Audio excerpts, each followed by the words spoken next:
My name is May Hong. I am the speaking voice of Mira from K-pop Demon Hunters. And this is Moana Nui podcast. Signing off. Happy fans. Do it with me. Happy fans. Happy Hon.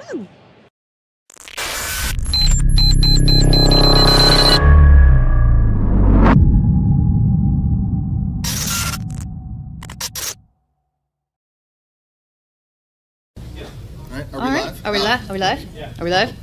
How about now? Oh shit! no. I mean, shoot. Yes! Children, hi. I am swears. Beep. And I'm canceled. All right, well, welcome to Gonna go out the with a bang. Digital World. Yeah. I'm Sean. I'm your moderator. Is the mic on? Is the mic on? Am I not loud enough? You have Yeah, to. bring it closer. Yeah. Sometimes I get too loud when I talk because I get animated, and I didn't want Well, to be because it like, also goes into the. just tell me to eat the mic, Yes. Yeah. Lovingly. No, That's after dark. It's not 10 yet. right? Those are the panels I'm Yeah. normally on. Ah, Send it's me 10 o'clock somewhere. That's true. Goodness.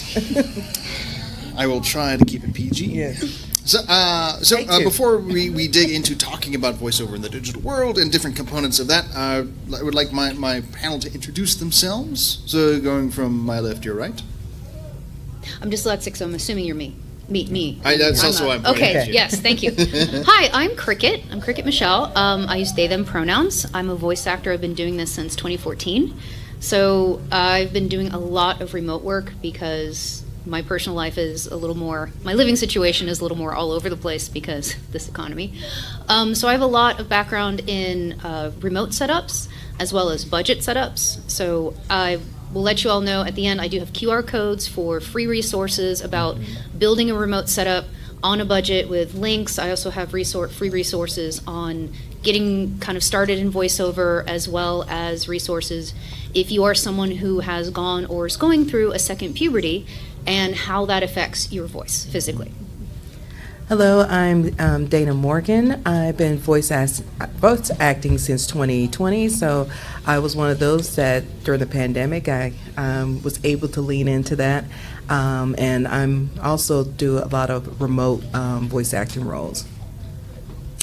Hi, my name is MC Chris. I've been voice acting since 1999. Nice. I basically only play one character, and it's a bad impersonation of Chris Tucker. And I've been doing that for decades. If it works, it works. And so hopefully I get to continue doing that. I don't know what advice I can give you guys about setups or career path or anything like that, but hopefully I will say maybe two funny things this whole hour, and you guys will be like, wow, that was really great. He was really funny. And now I remember him. I used to smoke weed and watch him at 3 a.m. and disobey my parents and watch his weird cartoons a long time ago, and now I remember that he's not dead. And so that's what I'm hoping to accomplish here. Thank you. Hi, I'm Melissa Flores. I'm actually not supposed to be on this panel. I just couldn't find a seat. I'm kidding. I'm mostly a producer and writer, but I also do voice acting on the side. So I've done a few video games, mostly what I do, and I do a lot of production. Mostly known for my work with Power Rangers. So I'm very honored and excited to be here. Woo! And you've done voiceover on Power Rangers, haven't you? Yeah, I've done a couple characters. Yeah. Right. I googled you. I totally forgot to introduce my background. I'm a video game producer, and I have a BA in theater, and I've been voice acting for 14 years. So I kind of work on both ends of the spectrum, and I do a lot of voice and dialogue editing, and I also have built a home studio and everything from Zoom to Source Connect for doing recording sessions remotely. So yeah, there's totally good ways and bad ways to do it yourself, but it's totally possible to get a good sound both in your hotel room, because I've done reads from Dragon Con, but also like in a very nice treated room. So there's a lot we can talk about. Cricket made more notes than anyone else I've had on a panel I'm before. neurospicy, so I like spreadsheets. Right. And I made like a quarter of a page of notes, and you made Well, I have the 3.5 pages of notes. I also have the 8-page document too. But Some- And I that's just different. watched them. Yeah. I watched them go back and forth. I'm like, that looks good. So, I do want to talk. I mean, there's a lot of things I want to talk about. But MC Chris, yes. Can I ask y'all to speak closer to the microphones? I'm up here because I'm deaf. Oh, okay. The background noise is crazy. Okay. Okay. Is- Oh, sure. So is this better? Just Yes. for You're hearing. easier to hear, and MC Chris is easier. Got it. Okay. You're hard to hear. I'm sorry. I will maintain my face towards the microphone. This is a good segue for mic etiquette. Right? What? That too. But you brought up a good point in that you've been playing essentially one character for 20 plus years. Do you have any perspective on maintaining a consistent sound for that long? I don't know if I do or not. I have this weird voice that, I hated for most of my life until I started to make money with it, and then I started feeling like my weakness was actually my superpower. And I felt, I think over the years, it's only amazed me that all the abuse that I did to my vocal cords did not take root or have effect on me. And I'm sober now, but I smoked for 25 years, maybe, every day, all day long, and I still sound the same, thankfully. Sometimes people use that rasp that they get from smoking cigarettes to their advantage.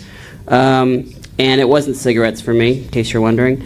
But for some reason my voice was able to stay the same over the years. A lot of the times, I would say one line that a character would say to get myself in the right place to play the character before I would start to read.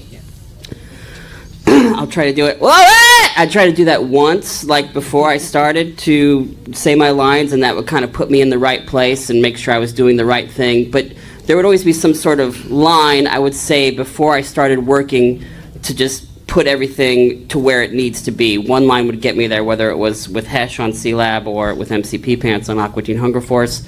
I was always saying one little, almost like a kind of throw me into a trance line that would put me where I needed to be for the whole read.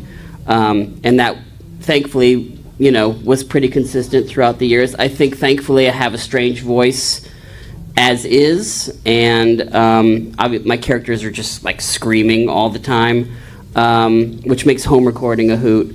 But it's definitely one of those things where I would have to kind of. It's not like getting yourself into character. It's almost like getting your voice into character before you start. What you're supposed to do, and it makes all the following lines a lot easier to do. You can't just kind of go into it. You just have to kind of set yourself in the right position and then go.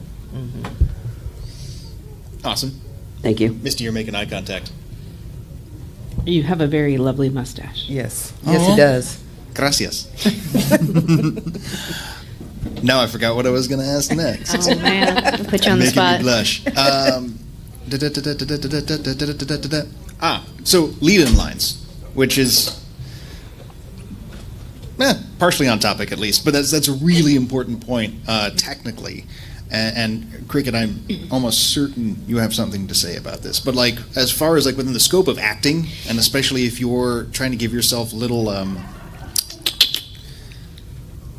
hints, skills, things to use, tricks in your toolbox, lead-in lines are incredibly helpful for getting yourself into character. Do you have anything Do I? to contribute to that thought? Because I think that's really important. No, it's a lead-in line is I've heard of it in a different way. I've heard it key phrase, but it's the same. Yeah, thing. I don't know what it's called.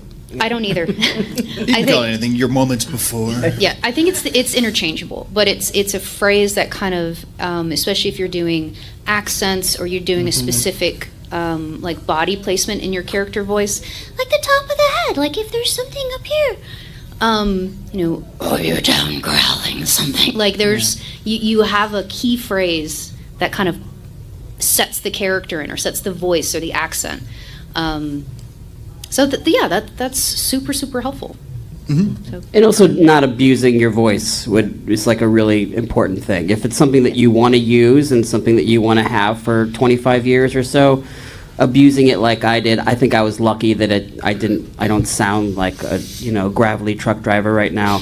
So I think it's really important to take care of your voice and to not smoke and to not abuse it in any way over the years, and then it won't deteriorate, because it is just like any muscle or organ. It needs to be taken care of, and it needs to be, lubricated. Yes, hydration is key. Warming up. I come from also a singing background, so singing warm-ups too. Tongue twisters are great. Anybody who's done any kind of theater or performance, you always, we're back there go, windy once, windy wild weather, like back and forth, just doing those alliterations to kind of just wake up, because it's not just here, it's your whole body. This is the key part of the instrument, but your whole body is your instrument. So if you're stiff, if I always actually like physically warm up a bit, just stretch a little bit, because I'm also a little crunchy. So if I get in the booth and I'm trying to do something and it's like crunch, crunch, crunch, crack, crack, like that's not helpful. But also just like warming up your voice, and then also warming down your voice. If you've done something very rigorous, like screaming something with your false folds like I did earlier, like really guttural, warming down your voice, vocal rest, those are really important. There's all kinds of things you can do for vocal health. I think that's the first time someone's brought up warming down. Yeah. Cool. That's a good point. Like I'm like, oh yeah, that's. I can actually show you really quick the warm down that I do. All right. All right. Do it. It's the phrase hung-ya, but you kind of sing it. So you go hung-ya. And what it does is those vowels just kind of really do it. Everyone together, let's sing. Hung-ya. Congratulations, you're part of the cult. But that's something you can do, and you can go up and down on the scale. You're welcome. You can go up and down on your scale, whatever scale is comfortable for you and your instrument. And that's a good cool down. Basically, it's because it's a muscle. You don't go into a gym when you haven't worked out in months or years or ever and be like, I'm going to just bench press 300 pounds. Like, no, you got to work up to it. So it's doing exercises or doing little vocalizations each day can be very helpful to kind of strengthen those muscles, especially false folds. I'm currently learning how to metal scream because it's fun. But that's also, you can use metal screaming as a way to do creatures and inhuman things. So definitely warming up, and then also maintaining. Don't just like warm up day of when you haven't done anything for weeks or months. So there's a balance to it. It is kind of a lifestyle.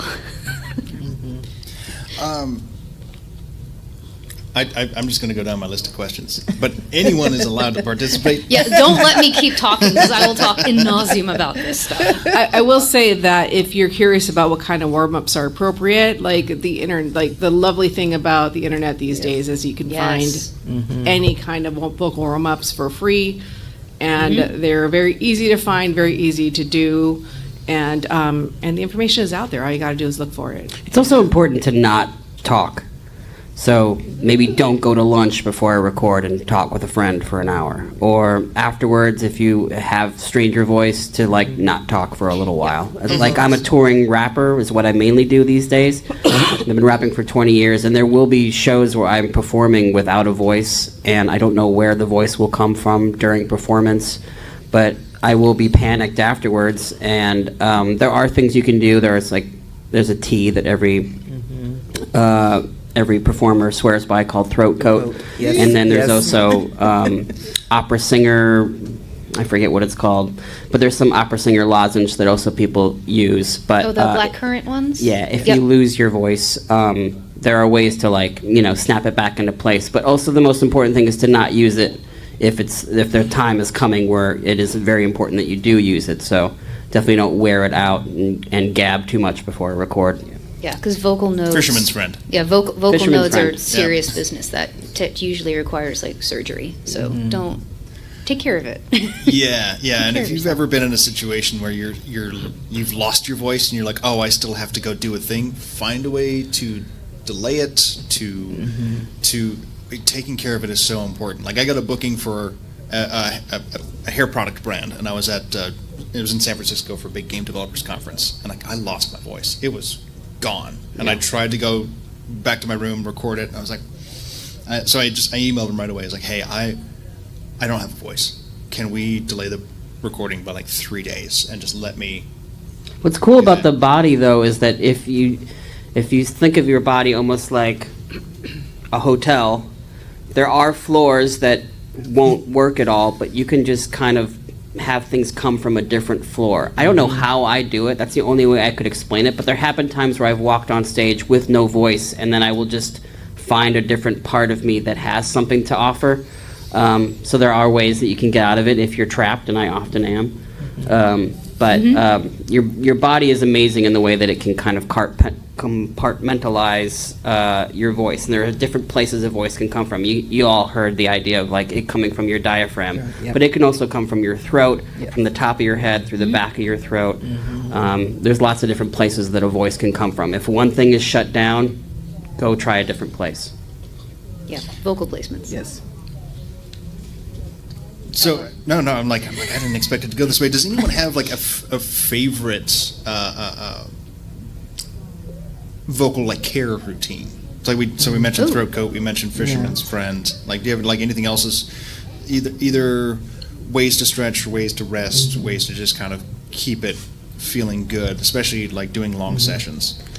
Lukewarm water is something to consider. Ice cold water will shock your throat and can sometimes knock it out. But if your water has just been sitting at room temperature, then it shouldn't have a negative effect. People always ask me before a show, how do you want your water? And I always say, leave it in the plastic, leave it on the floor. Don't put it anywhere. Don't put it in ice, because that can sometimes shock your throat and rob you of what you need. For myself, like room temperature water, but then also a lot of times when I'm leading up to doing a role, having some warm tea to kind of just soothe my throat and everything. And then, of course, for me, I avoid dairy because that also can give some buildup and everything that can change your vocal pattern. So I will avoid like a few days leading up to recording to have no dairy. I record a podcast with Master Shake, and he drinks tall boy Diet Cokes and has like 2 large coffees from 7-Eleven. Everything you're not supposed to do. He drinks it all during the record. At the end of our 2-hour record, he will sound like really raspy. He'll sound kind of like Phyllis Diller, and it'll destroy his voice before my very eyes. So caffeine is definitely something to avoid at all costs when recording. It's random, but like there's once in a while where I've been in a recording and I have gotten a little phlegmy because I have allergies like nobody's business. You can hear them right now. And an apple helps, believe it or not. Wow. So Yeah, apple, I believe there's something in the apple, mostly in the peel. It's like a pectin or something, and it actually loosens the saliva in your mouth, so you get less clicky, less like the mouth noise. So that's typically, if you go to a recording studio, you might see a basket of, and Granny Smith, I think, is the one that has like the highest amount. So it's usually a Granny Smith. They'll hand you like, you need this. Yes. Writing that down. Awesome. So it's the last weekend. There's a big voiceover conference in Dallas that I was at, and it was funny the amount of voice actors that are like, screw it, I drink coffee before. Like, if you drink coffee, just do it. And it's don't do the caffeine is the correct advice if you're trying to sustain your voice for a long time. But it's funny how many actors I've run into that are like, it's the way my voice sounds, and that's There the way are I'm known people for. I'm like, that all right. that are like chain smokers that are really Billy West or somebody like that who are really famous for being voiceover actors who do not take care of their voices at all. Yeah. And so there are always exceptions to the rule, but definitely avoid all these exceptions and try to follow those rules if you can, because it will only result in a nicer tone. Yeah, because my goal is to be June Foray and be working into my 90s. Yes. If you don't know who June Foray is, Rocky and Bullwinkle, Yes. she was Moose and Squirrel. She was Natasha and also the squirrel. Not a supernatural reference, I promise. Or is it? on, Charlie. Candy now. I just dated myself. I'm in danger. So actually, so the reason that was on my brain is for the massive amount of like social media that we have now, like between TikTok and Instagram, and if you use the bird one, that's something else now. Everyone makes mistakes. It's okay. So MC Chris, the last time, or like I want to say rediscovered you or knew about you because I think it was on TikTok. Like it was like, hey, I'm going on tour, I'm doing this and that, and I live in Austin, so I think you were there like a month ago, and I was like, oh, damn, he's touring, cool. I had no idea. Yeah. Because after not watching Aqua Teen Hunger Force for a while, like it was off my brain, but it perfectly picked me out to be like, oh, you want to see this. So this is for everyone, but you're the reason this came to my mind is how have you been using digital media and an online presence to continue like what you do for work? Well, it's something, I'm a small business, and so if you are a small business, you are dead in the water if you're not using social media, including Twitter, which is not, obviously the most fun place to be in the world, but you have to be in the marketplace and let everybody, as many people know as possible that you exist. What's really cool about TikTok right now is that it's filled to the gills with voiceover actors, and they are explaining their craft, they're talking about their lives. It's been something that I haven't really seen in all the time that I've been online, and I've been online since Friendster. Nice. Or Tumblr, and I really got my start on MySpace. But people on TikTok right now are there are podcasts about voice acting. There are so many different resources and so many different great places to find information about this life and how to do it, how to approach projects, how to approach not having anything happening at all in your life. So many people come up to me and say, how do I become a voiceover actor? And my reply is always take acting classes and make your own stuff. But it's really great to hear all these different voice actors and what their little tricks are and how little or how much they make, and it's interesting to find out about their lives. If you think TikTok is just young girls dancing, that is there, but also there are old people talking about their lives too, and there are voiceover actors talking about their lives in great detail. So it's a great resource. You can just go there and search the words voice acting and see what comes up, and you'll find so much stuff and so much information that I really have not seen ever before that app became popular. But it's definitely a grind, and it's definitely something I hate to do. I hate social media. My dream would be to be so famous that I didn't have to use it. But because I'm a very unknown, anonymous person, it's like you have to just be in it to get the word out about whatever you're trying to get people to experience, whether it be a concert or a show or a project or whatever it is. It's really necessary to start. And I know it can be so frustrating to start doing these things because you have no followers and you're not getting any likes, and you can definitely beat yourself up. But if you're consistent about posting 3 things a day and just making content, even though you're not getting a response, that's better than sitting on your hands and feeling like this isn't going anywhere, or nobody's watching my project, or nobody knows that I exist. Instead of experiencing those feelings and sitting on your hands and not doing anything, it's so much better to just get a little bit done, carve out an hour every day. We can get a little bit done and put some stuff out there. Yeah, that's a good point. Like, you'll feel better doing something. Yes. And Always. someone will engage with you. And- It might only be one person, but someone will engage with you, and then you've done your work. Yeah. Yeah. That's a positive number. That one person is a step in the right direction. Yeah. And it doesn't need to be perfect. I've had a long history of difficulty with perfectionism, and it has stopped me from putting out projects. It has robbed me of jobs, and I had to re-educate myself that it does not have to be perfect. It just has to be done. So if you have your phone and that's all you have, that's okay. You don't have to have all the latest recording equipment. You don't need all of that. Just get into the habit of finding the joy of creation, because then it becomes fun. When it becomes a chore, it becomes difficult. It becomes, you almost begin to resent it. And then you forget why you're doing it in the first place. So it's really important. This is me on a little soapbox from my personal experience of working with that, is just put it out there. Like they were saying, just put something out there, even if it's some short 30 seconds. It doesn't have to be a 3-hour soliloquy. We don't have to do Macbeth. You could. Not going to stop you.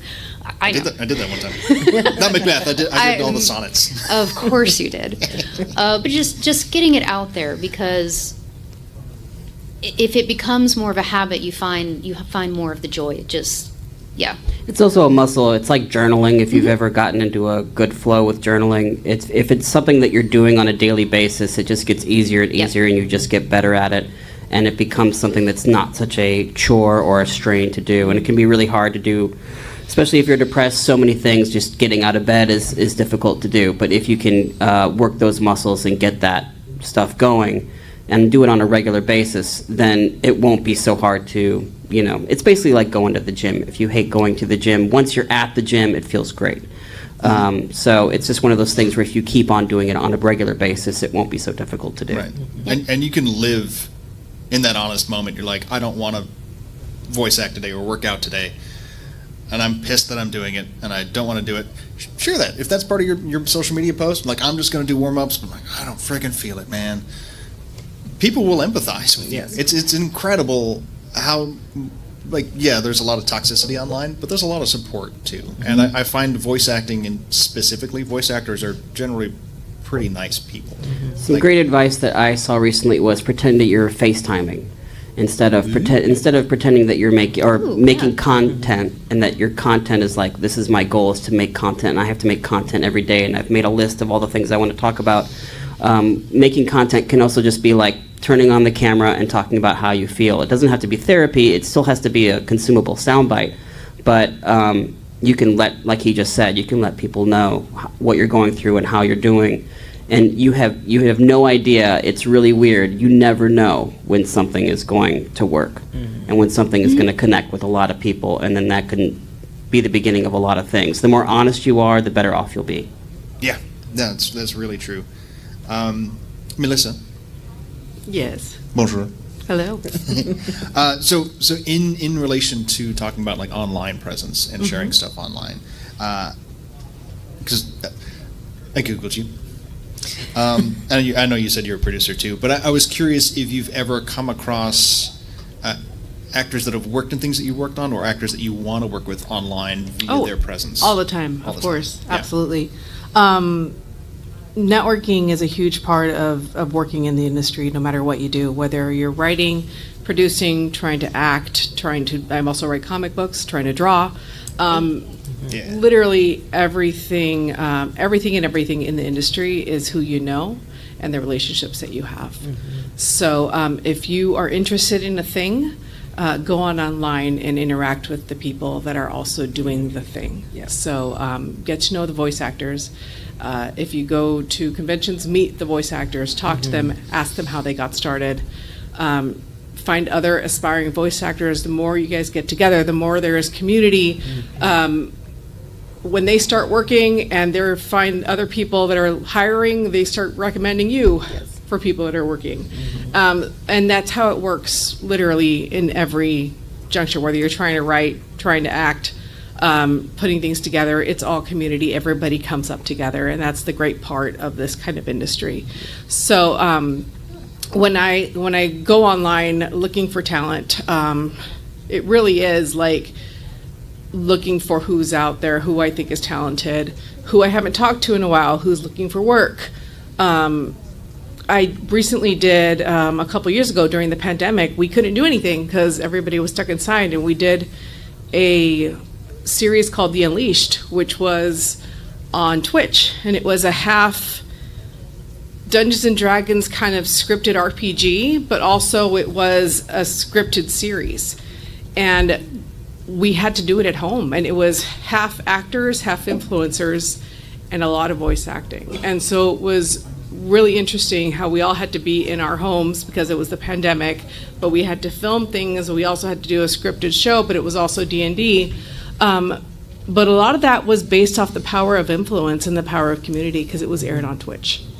And it was literally just because a bunch of us were all together. My friend Megan, who was an influencer, was like, I want to do something. I'm bored. I can't do anything. I'm going to get all my internet friends together and we're going to do something cool. So really, yeah, social media is an incredible resource if you just get out there and talk to people and get to know people. Yeah. And there's a lot of groups out there, like for voice acting. If you search on Facebook, Twitter and stuff, they have groups of both inspiring voice actors to professional voice actors that are part of it, and they, will give you advice. They also post a lot of open roles that they're looking for voice actors in those groups. So that's also a great way to kind of know of like whether they're indie projects or games or something. That is a great resource of building community. But then a lot of those people in that group will be like, hey, so-and-so will be a great option for this role that you're looking for. I know their voice from some of the stuff we've done in the group, and they'll be your advocate too as you build that community. Yeah, Reddit also has great subreddits that are dedicated to that are, either there's like record this for free, I think. Yes. There's a couple of them, or if you're just looking for stuff to put in a reel, it's a good resource to just look and see who else is trying. Go ahead. I just wanted to say that a mistake that I've made a lot is that I've been at a lot of parties and with a lot of people who have positions of power. And I'm like, hey, I'm a voice actor, I'd love to be in one of your projects. Never say that, ever.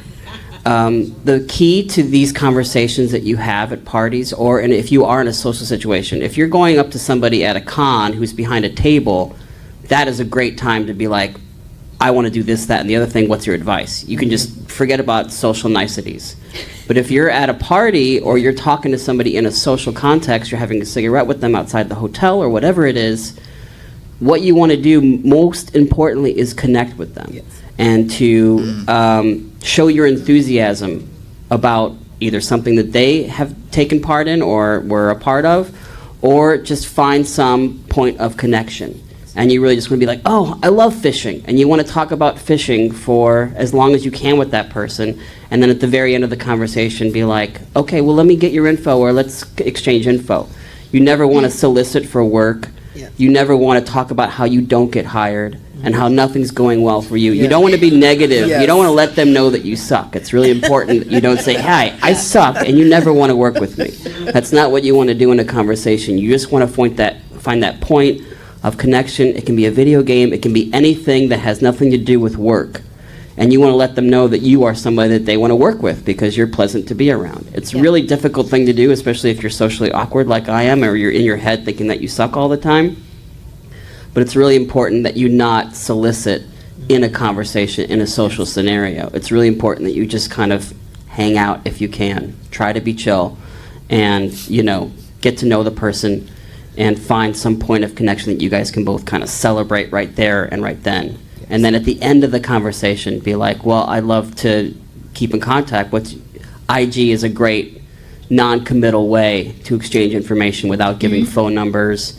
Can I IG you? What's your IG? What's your IG handle is a great way to connect with somebody that isn't feel like you're crossing a line in some way. Yeah. Yeah, I think it's like the going in with like looking for connection without the expectation of reciprocity. Yeah. Like, oh, hi, I've met you. Give me something. Like Yes. it's another resource. Discord is great. I'm a part of a couple Discord groups for voice acting. One in particular is called QueerVox. It's specifically a voice acting community for LGBTQIA people. And they are fantastic. And I have links at the end. Do not worry. But you can absolutely find those communities and even like niche communities. There's a community of voice actors for the disabled community, for BIPOC community, for queer community. So you can find those because each of those communities do face very specific challenges in the industry. And so it's good to have those people to also support you.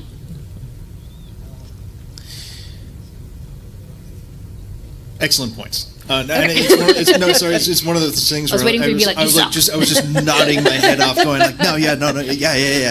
It's staying positive. Not talking down about yourself. When you're going to meet people, just meet them. Just Yes. meet people with people. And I mean this in the least skeezy way. It's a long game. Yes. Not like the aim is to like, I'm going to use you to get a job. Like, no, you're going to meet people, and generally they're going to be great. And you might think like, oh, I'm meeting a composer that has nothing to do with being a voice actor. You'd be surprised. Yes. Everyone is important, and everyone is part of your community when you're creative. I met someone 2011 that during the pandemic I messaged them. They worked in games, and I was like, hey, life's hard, man. Like, do you know of anyone that's doing any work? And I got a job just because of that. And I was like, that's insane. Like, that's 9 years later.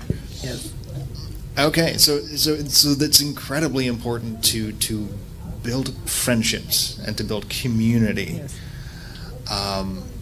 Does anyone have a favorite way of, I swear this is related, but like favorite way of kind of presenting or branding yourself online? Ooh. Well, I think the brand will be thrust upon you if you're lucky. And that choosing your brand, it's really important to be yourself and to be true to who you are. I just wrote a song about Boba Fett because I liked Boba Fett. And I had the action figure as a kid, and my brothers didn't have it, and so I thought it was the coolest thing in the world. There was no internet pre, Y2K, and so I had no idea that other people thought the same thing that I thought. If there's one thing I've found out in my life is that you have a very private experience, and then you find out that it's a universal experience. But I just did what was true to me. I loved hip-hop and I loved Boba Fett. I combined the two things, and then I was called nerdcore. And that became a genre of music that a lot of people have, had a lot of fun with. But I wasn't like, I am nerdcore. And I just brought an opener on tour with me last summer, and he was doing that. He was brand new. He was saying, I am nerdcore, and I said to him, just do your own thing, pick your lane, and do your own thing, and let people label you yourself. It's really important to just be true to yourself and let the labels be thrust upon you. I think the more that you're like, I am this thing, I am the new court jester of nerdcore, or whatever title you want to give yourself, I feel like that will fall flat. And I feel like the most important thing is to just be yourself and let someone call you what you are. It wasn't until I realized that all my fans were nerds that I was like, oh, okay. In my second album, I said, okay, I'll write a song about nerds. I was informed by the audience response, and I let that kind of guide me into what I should be. And but I didn't know what I was. I just loved these things, and I combined them in a way that hadn't been done before. So I think it's important just to be true to yourself. And there's one point I wanted to add to socializing that I didn't say, that because I didn't learn this until like recently, and I'm really old, that the key to conversation is to ask questions. to listen to their responses and bring up their responses later on. Yep. It's really simple, but I didn't learn that till a long time of being on this planet and not knowing how to talk to people and peopling is hard. not knowing how to Yes. go on dates, not knowing how to make friends. But that is really the key. And it's cool that I can teach my kid that now when he's really young and he can have that information his whole life. Yeah. Sure. Right. A part of, I think, with like branding yourself online, like you can have, like there's two aspects of this, I feel, is like you can obviously, like I have a web page, it's got a, a color palette, it has like I have a little tagline, like that's part of like a brand, I guess. But going off of what you said is, it's authenticity. Putting out content or stuff that you really love, you're passionate about, things that just like light up your soul.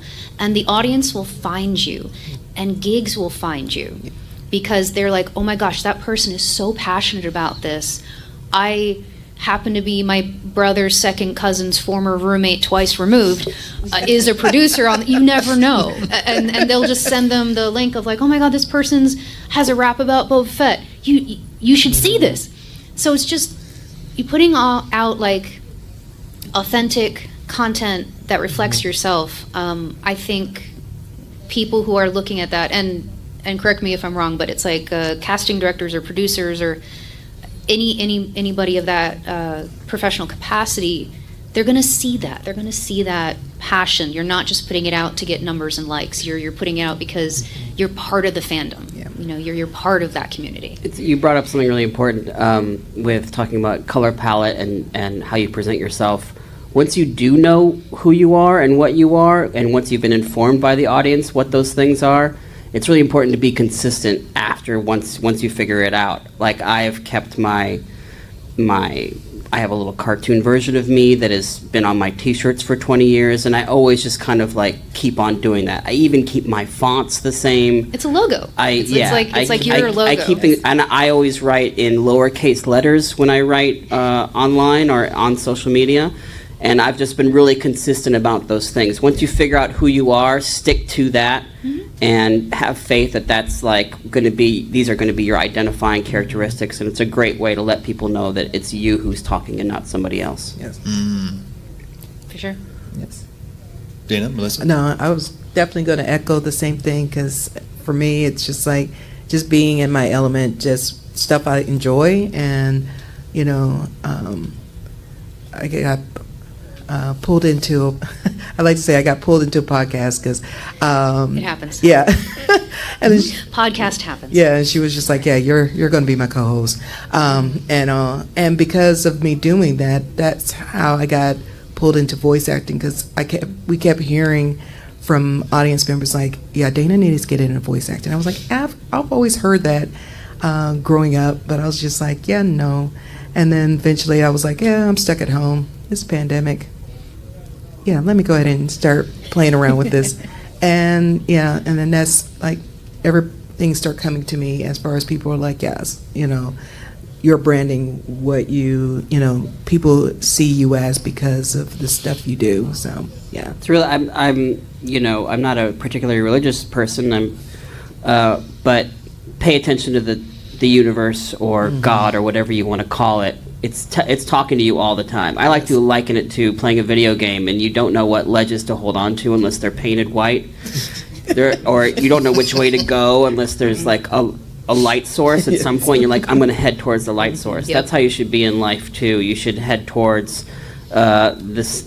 The universe is always talking to you and telling you what to do, and when you're letting you know when you're fucking up, and just to pay attention Yes. to those things that come up in life when you're just like, okay, yes, that's a yes. I should be doing this. People are saying it to me. That's the universe telling me to pursue this. Or people are saying, I suck. I see 30 people saying I suck. Okay, I'm not going to be a boomerang enthusiast like I had planned, or whatever it is. Just pay attention to the feedback that you're getting from the universe. I think the only thing I would add is people are passionate about authenticity. Yes. So make sure it's something that you're truly passionate about. One of the biggest traps you can fall into is going after something because you think it's trendy. Yes. Or Yep. because you think it'll get the most audiences. And even if it works, then suddenly you're trapped about doing 10,000 TikToks about sourdough. And if you hate baking bread, you're screwed. So Or your celiac? yeah. So because that suddenly becomes your brand. Like I think there was a really good acting joke. There's a guy who's known for just live streaming work from his job, and then all of a sudden he got big enough that he quit his job. Oh. And all of a sudden he didn't have an audience anymore because that was his brand. So really, like, be passionate about what you're doing, and the audience will find it. There's a guy that I follow that I can't tell if he's real or not, but he calls himself he's an artisan pencil sharpener. I don't know if anybody watched. He literally just sits there with a razor and talks about pencils and sharpens them with a razor, and he like talks about all the different. I can't tell if he's real. I don't know, but I love it. I want to believe that there is someone out there that is like pencils.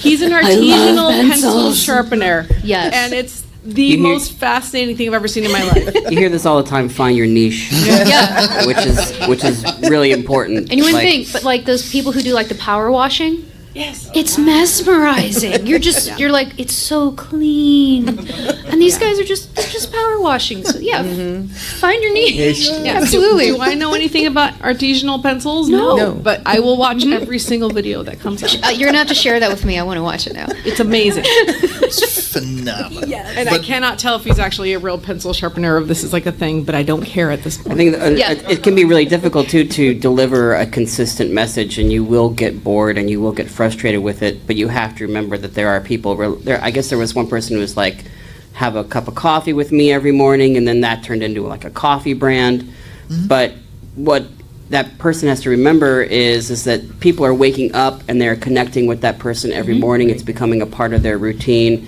So you are delivering this consistent thing for people who desperately need consistency. So it's really important to stick with your whatever you've chosen to do and to stick with it. And a lot of times you hear this all the time, keep it simple, stupid, meaning just you don't have to upgrade your message or evolve your message in any way. You just have to deliver it at a constant clip. Yeah. And whatever clip is comfortable for you. Like, because there's I think a professional level, I think you were saying like 3 times a day. Yeah, that's recommended. I don't know if that's like going to guarantee anything, but it's a good practice to get into because you are putting stuff out there, and 1 out of 10 things is going to do better than everything else. Yeah.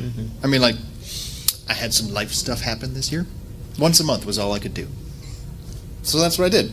But you still put something out. Sure. And that's right, key. and that's it. It's like, it's do what you can. Sure. Don't burden yourself over it if that's what you can't do. Because, I mean, I've had a lot of friends burn out of just being like, I can't do. Oh, I hate it. I Yeah. hate doing any of it, all of it. I dislike it so much. And then when I tour, I can't do any TikToks because it's just I'm doing too much. And you only have so much you can give every day. You only have much steam in the teapot or the kettle, and so it's like you only have so much that you can give, and you have to kind of ration yourself out in a wise way because you only have so much, and you will eventually burn out. Yeah. And the phrase I think I heard last week from a lot of people, or this year's phraseology was the microphone doesn't lie. And it's the same for the camera. If you're it can hear when you're depressed. It can hear when you're happy, and it's such a better record if there's like a light and a joy inside of you. Yes. Yeah. So you gotta preserve your sanity. Yeah. Yes. Mental health is important. Yes. I know. We got the 15-minute warning a few minutes ago. We'll do a soft poll. Do people have questions that they would like to ask? Raise your hand, kind of just as a. There is a microphone up here. Yes. So you can come. There's only a couple. All right, so we'll do a couple. Just make if no sure one you has- line up. I have more questions. Is someone getting questions from Hold on. Twitch? Do we have Twitch questions? Yeah. Okay, Okay, so just make sure you line up to the left because there is a camera behind you for. As people are Hello, lining online. up, throw me the Twitch question real quick. I didn't even know we were streaming on Twitch. We are streaming on Twitch, so that is the camera right there. So everybody say hi online. So we just gotta be careful with that. Oh, I get the Oh, phone. All right, okay. so we'll see that Twitch question real quick. First, what about the pectin-based no menthol cough drops? Usually cherry. Has anyone used those? I don't use cough drops or lozenges, particularly because they tend to be really high in sugar and very sticky. Yes. And so if you have that like right after your throat may feel better, but then like it's going to be Yeah, it's very phlegmy. it's going to be really sticky. So I would say no to those. They're they're almost like a gummy lozenge. It's a black currant, and I think they're called Grethers. I will have to. Girthers would be an interesting choice. It's not 10 o'clock yet. But it's a particular brand. It's been around for a long time, but they're almost like soft lozenges, and it's a black currant flavor, and that's really good. It doesn't make your voice sticky, but it also is really, really soothing to the voice. But I would stay away from like regular lozenges. Anyone else on the lozenge Sorry, front? that was. Hi. I'm looking it up. Is this Okay. one? What is it? No. Or is it this one? No. I've seen those at the shop where you can only use in cash. It's Can I type it? I couldn't find it. Oh, okay. All right, well, if you find the name for it, It's okay, we'll just get collaborate. Yes, to we're our- collaborating. to our questions. Hello. I'm also heavy metal There it is. vocalist and harsh We found vocals, it. but I just look like a normal dude. And I Yeah. thought about more No, I like love it. a character type thing. So my question is, when you voice actor a character, how do you like figure out what voice you're going to use for it? Like, because I want to sound differently, and I don't want to sound like everybody Okay, else. I'm gonna refrain. The I'm like, I have whoever thought, but sends yeah. you like the role, a lot of times they will have a idea, and for myself, I'll do a couple different takes of what I'm thinking they're going with, because I was sitting like this most recent role that I'm getting ready to do. I sent my 5 different versions of what I thought they were going. They were like, yeah, the third one. I'm like, okay, that's what you're visioning, because what you think in your head may not be what the direction they're visualizing the voice to be. So I would say just do different variants, because they'll say, okay, I want this to be a 10-year-old girl that's really scared. And you're like, okay. And, you have to, do different sounds to it. And they're like, okay, yeah, that's the one. But use that as your base, and then play around with that parameter that they give you. And a lot of times, maybe your normal voice that they're like, that is the voice. And you're just like, my regular voice? I did not like it growing up. You like it? Sometimes Okay. it's good to try everything out, because a lot of times you're not given a lot of dialogue, Yes. so it doesn't Yeah. take a lot of time to do 5 different versions of one page of Yes. dialogue, and save that for yourself, and then listen to your gut. Your gut is really smart, and it'll let you know when you've got something or when you don't. I got a piece of advice once that was, do what they give you in the description. Usually there's a description of the character, what's going on. Do that, and then do what, because sometimes like that's what they think they want, and sometimes they don't know what they want until they hear it, which is counterproductive. So it's like, give them what they want, and then like the next take, or like you do 2 or 3, so like the next take or 2, do something that you're like, I think they might want that. Like, again, go with your gut. Like, Yeah. try, be intuitive about it. Okay. So just kind of feel it out. Appreciate it. Thank you. It's all a lot of woo. Yes. Misty, did you? I saw you Oh, open your I was mouth real just, quick. I was going to say, a lot of times they'll give you sound like what they're looking Oh. for. They'll Yes. give you like what celebrities they're looking for, what voices they're looking for. So Yeah. you can aim in that general direction. But to your point, a lot of times we don't know what we're looking for. So just play around. Like go with what they think they want, and then a couple variations. And a lot of times, once you get into the room, the voice director and you will work it out. Yeah. Yep. Yeah. And if this might sound silly, but if you get to do a 3 reading, like ABC, 3 takes, do what they want, do you, and then do something that makes you laugh. Yes. Because if you can make a casting director laugh, They'll remember you. They'll Yes. freaking remember you. Even if it's not for that project, they Yeah, might remember like, you for a future yeah, one, that and it'll guy's show fun. your range. Yes. Yeah. Yes. You like just did a mini audition for them, and like a full range. You gave them like more than they even were asking for. Yes. And also remember, the people are casting like not just you, but like 4 or 5 different roles at a time, and they're looking for a range of different roles. So Yes. like, I remember one time we were casting 4 or 5 different, like 5 different women or 5 different girls. So we had to have like a low voice, a high voice, a medium voice, a squeaky voice, like a bunch of different voices. So even though it was 5 women that we were casting, we were looking all up and down because otherwise they would all sound the same. So definitely play. Yes. Thank you very much. And we found the cough drops. We did. It's called Grethers, Grether, and they do have a sugar-free version. Yes. For anybody who has that issue. But yes, it is those of Grether''S. Yes. Yeah, no, if And you're it's a slightly dyslexic, goldish it looks like the way I said it. tin with blue. So this We got is 5 it. Yeah, minutes. it's a gold 5 minutes, tin. okay. It's a little gold tin. Sorry. Yep. How's it going? My name is Steve, and I have a quick question for you guys. If that's going off of his mention about not liking your voice growing up, I actually went to a seminar a few conventions ago in Vegas, and the best advice they gave me was different equals good. Casting directors are looking for the next voice, uniqueness, Yeah. not the same person 5 times. Yes. Yeah. Yes. Thank you guys. Yeah, correct. No, You're they were right. like, yeah, correct. No, your voice is awesome. Yes. And never. Sound like you. You are you, and no Yes. one can replicate that. Thank you guys. Might be a little bit of a redundant question, but you just said sound like you. As somebody who has also kind of smoked, and before, I don't now, but I've just, my vocal cords, I have a rasp to my voice. And one of the things I'm struggling with right now is finding the different voices that I can do, because even though, like my buddy will be like, oh, that sounds completely different. To me, I'm like, I still sound like that raspy guy. I'm in my nasal register, but tips and tricks for maybe finding the voices you're capable of. Are you recording yourself and then hearing yourself back, or are you just listening to yourself in your head when you're talking? I'm listening to myself back, so. Okay, when you record, play around with different physical body placements. So kind of, it's odd, but there's actually about 8 different placements in the body. You can push your voice.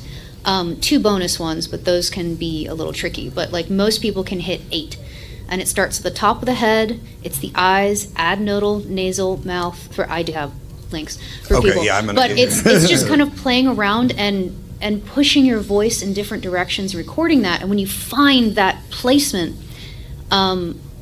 it's then you can go back because it's a physical sensation. Yeah. So you can hit that head voice because oh, okay, it hits. It's like right here. It's okay to be that one thing too. That is also can be your niche. Like Mark Maron, he plays a snake in Bad Guys 2. He can't do anything else but that voice. And so many people who are succeeding in voiceover acting are only one thing. Jack Black is one thing. I mean, he has an amazing register. He can do all kinds of stuff with Jack Black's voice, but that's the voice that he's doing. Yes. And so sometimes you have to just be Lean okay in. with yourself and be okay with Yes. what time is done to you, and be like, this is me, and I don't have to be 10 different things. It may limit the amount of work you get, but Yeah. you also might be perfect for that one Yeah, particular you see part. that with Sometimes we Keith do. David, Yeah. Cree Summer. They tend to stay in their same registry. So, but they're constantly sought out because of their unique sound and everything. So that may be your niche. Yeah. Thank you. You're welcome.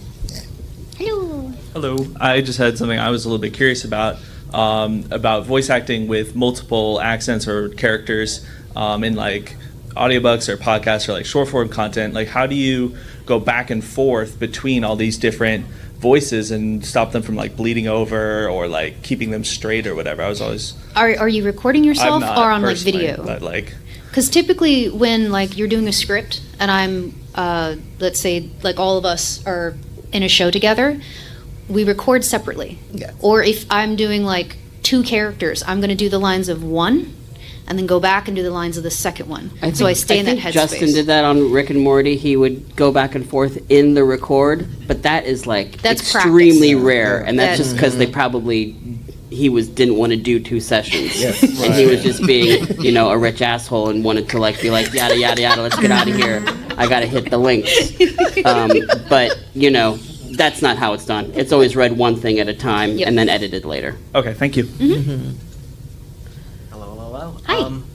I had a question about whenever I try to do a voice, allergies, like she said, along with asthma, my throat gets extremely irritated. Do you have any potential solutions for that, if I may ask? Steam. Steam. Yeah. Hot tea. Hot tea or warm, not like super hot. Not scalding hot, but yeah, scalding hot. Don't record if you're not feeling well. Yes. And make sure you're drinking lots of water, and then take a shower beforehand, and hang out in the hot shower before you can go even get record. those little like steamers. It's like a eucalyptus Yes, mint, yes, and yes. that can help kind of open things up. I know it's so frustrating because antihistamines actually kind of dry you out, which is bad for voice. Drinking water on a regular basis, because if you drink water right before, all you're doing is like putting water in your stomach. So like a day or two before, I just always drink water because you need the water in your body, and it's going to take like at minimum 45 minutes to even start hydrating. So that can help. Also a neti pot.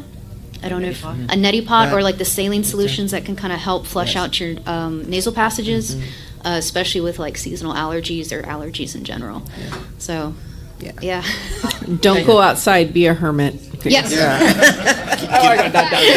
Hey, introvert. Get an air filter and like a small one, but also like change the air filters in your house or apartment. Yes. If you need I'm a allergic to humidifier. everything in Texas. Hey. I had a test and they're like, "You're dead, man."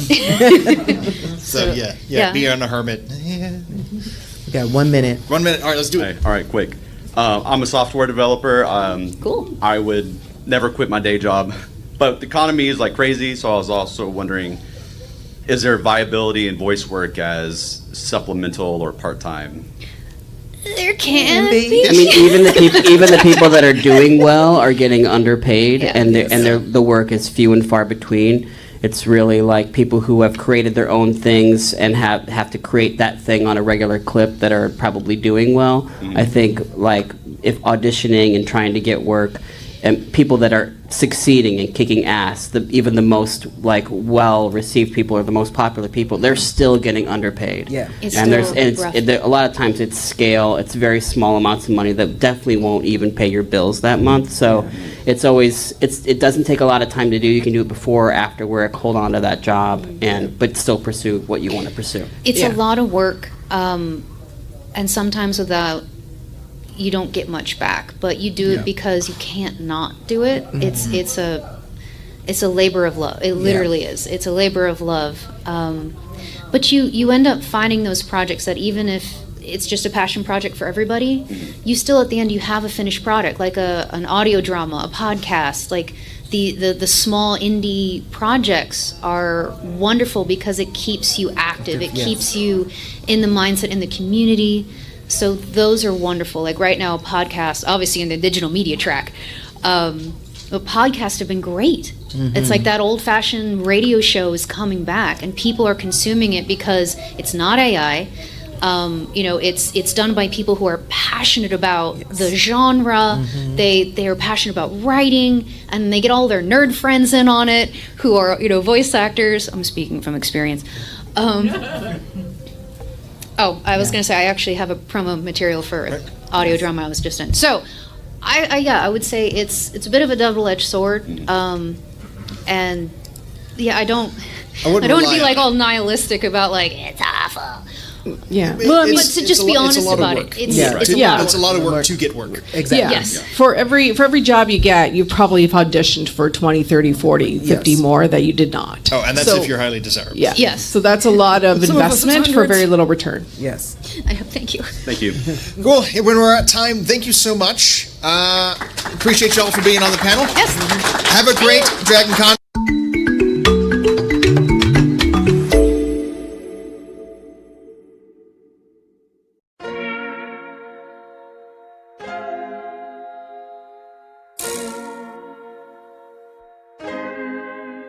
So many stories left to tell, even if we have to ourselves. Can't keep history on the shelf. If they won't tell it, we will. If this the land of the free, it was a freedom then. When they annexed Hawaii and called it cedar lands, without any type of payment and no signing off. Called themselves a republic in 1894. 1.2 million acres overtaken from the native Hawaiians. When they resisted, the West retaliated in violence and erasure. The Hawaiian language is banned as part of colonialism's plan to expand, Stuck between a rock and a hard place. Multiple bombings of Kaho'olawe. As a part of their ongoing war with Asia, used it as a place for target practice. No consent or compensation. Colonizers call for annexation. No work out for all the locals. School will never let you know. So many stories left to tell. Even if we have to ourselves. Can keep history on the shelf. If we won't tell it, we will. Too many stories left to tell. Even if we have to ourselves. Can keep history on the shelf. If we won't tell it, we will. We will. So if you put Hawaii into perspective, well, Black and Asian history is interconnected. Considering the fight with the Pacific, then of course versus Asia, they was treated as a middleman for war, but didn't let the Western colorism run its course. Cause dark skin was a sign of dignity to core. The land was taken in the name of capitalism, when prior to it was an actual kingdom. Clap back at the system. Stuck between a rock and a hard place. Multiple bombings of Kaho'olawe. As a part of their ongoing war with Asia, used it as a place for target practice. No consent or compensation. Colonizers call for annexation. No work out for all the locals. School will never let you know. So many stories left to tell. Even if we have to ourselves. Can keep history on the shelf. If we won't tell it, we will. Too many stories left to tell. Even if we have to ourselves. Can keep history on the shelf. If we won't tell it, we will. So many stories left to tell. Even if we have to ourselves. Can keep history on the shelf. If we won't tell it, we will. Too many stories left to tell. Even if we have to ourselves. Can keep history on the shelf. If we won't tell it, we will. We will.